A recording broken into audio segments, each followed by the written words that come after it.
আজকে আমরা কথা বলবো বিড়ালের লোম মানুষের পেটে গেলে কি হয়। আমরা জানি বিড়ালের শরীর থেকে প্রচুর পরিমাণে লোম ঝরে এবং এই লোমটা মানুষের জন্য ক্ষতিকর কিনা বা ক্ষতিকারক হতে পারে কিনা এটা কিন্তু আমাদের অনেকেরই জানা অজানা থাকতে পারে। তো আজকে আমি চেষ্টা করব যে মানব শরীরে যদি এই বিড়ালের লোম আপনার প্রবেশ করে তাহলে সেটা কতটুকু ক্ষতিকারক হতে পারে বা আদৌ ক্ষতির সম্ভাবনা আছে কিনা সেই সম্পর্কে। এখানে আমরা একটু বলে রাখি যে বিড়াল ডিপথেরিয়া রোগের বাহক। সো খুব সাবধান, মানে যারা বিড়াল পালতেছেন তারা প্রথম থেকে এই সতর্কতাটুকু অবলম্বন করার চেষ্টা করবেন। ডিপথেরিয়া রোগের যেহেতু বাহক, এই রোগের জন্য অবশ্যই টিকা দিয়ে নিতে হবে আপনাকে।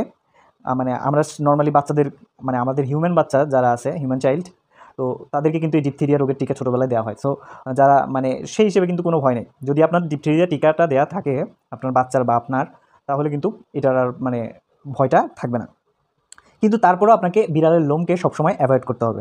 চেষ্টা করবেন যাতে বিড়ালের গায়ের লোম যতটা সম্ভব কম পড়ে। তার জন্য চিকিৎসকের পরামর্শ নিয়ে কেন লোম পড়তেছে, লোম পড়ার কারণগুলো জেনে লোম পড়া যাতে বন্ধ হয় সেটার জন্য প্রপার ট্রিটমেন্ট নিয়ে আপনাকে কিন্তু মানে ব্যবস্থা নিতে হবে। কারণ লোম শুধু ডিপথেরিয়া রোগ না, লোম থেকে হতে পারে অনেকের অ্যালার্জি আছে।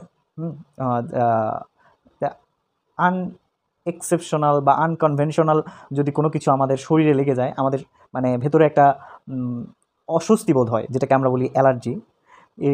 এই অ্যালার্জিটাও অনেকের ক্ষেত্রে ভয়াবহ হইতে পারে। সো এই কারণে অনেক সময় অনেকে বিড়াল পালতে চায় না। সো যাদের বিড়ালের লোমে অ্যালার্জি আছে তাদের পক্ষে বিড়াল না হ্যান্ডেল করাই বুদ্ধিমানের কাজ হবে।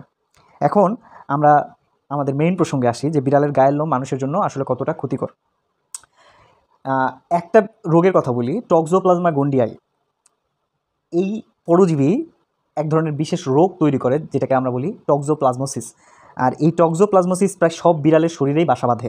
এছাড়া বিড়ালের লোম যদি মানুষের শরীরে প্রবেশ করে তাহলে বিড়ালের লোম থেকে ওই হাঁপানি বা অ্যাজমা বা এই রোগটা মানুষে চলে আসতে পারে। আবার যদি চোখে কোনো কারণে লোম চলে যায়, অনেক সময় চোখে কনজাংটিভাইটিস তৈরি হতে পারে। সো এগুলো কিছু কমন রোগ, বা এটা অনেক সময় সাংঘাতিকও হতে পারে।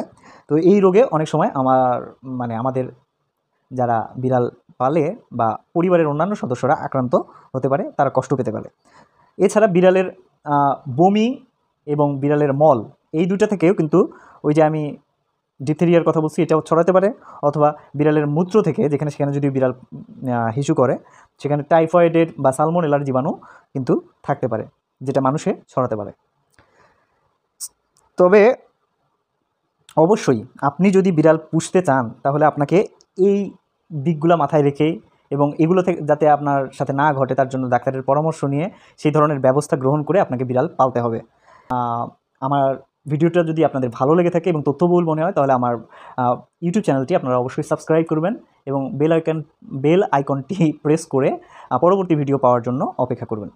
সো সবাই ভালো থাকবেন, সুস্থ থাকবেন। আর একটা কথা, অনলাইন ভেটেরিনারি যে আমার কনসালটেশনটা হয় ডাক্তার পবিত্রস ওয়ার্ল্ড ফেসবুক পেজ থেকে, তো সেখানে আপনারা আপনার বিড়ালের টেলিমেডিসিন নিতে পারেন।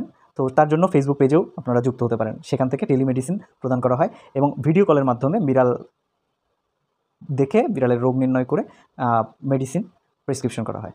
তো সবাই আমার পেজটার সাথেও থাকবেন, ইভেন এই তথ্যবহুল ভিডিও পাওয়ার জন্য আমার ইউটিউব চ্যানেলের সাথে যুক্ত থাকবেন। সবাই ভালো থাকবেন, সুস্থ থাকবেন এবং আপনার প্রিয় পোষা বিড়ালের যত্ন নেবেন। ধন্যবাদ।